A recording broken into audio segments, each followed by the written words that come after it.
मला असं वाटतं की सेवा समाप्तीपेक्षा आपण मुळात जी भरतीची गुणवत्ता आहे ती चांगली ठेवण्याच्या दृष्टीने हा शासनाने निर्णय घेतला आहे असं याकडे बघितलं पाहिजे।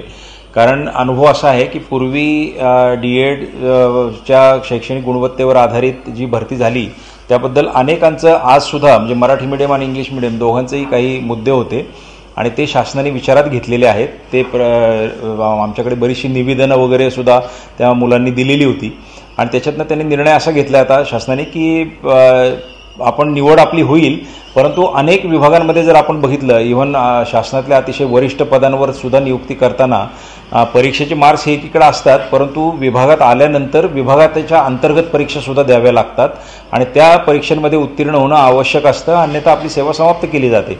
प्रोबेशन पिरियडचं प्रमाणपत्र सक्सेसफुल केल्याचं आपल्याला मिळत नाही आणि अशी उदाहरणं पूर्वी झालेली आहेत। तर त्याच पद्धतीने एक अतिशय महत्त्वाचं पद आहे शिक्षक हे।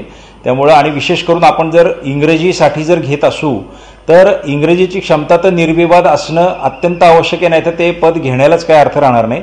म्हणून शासन निर्णय घेतलाय त्याकरता क्षमता चाचणी घेतली जाईल आणि ती क्षमता चाचणी जर उत्तीर्ण केली नाही तर सेवा समाप्त केल्या जातील असा शासन निर्णय आहे।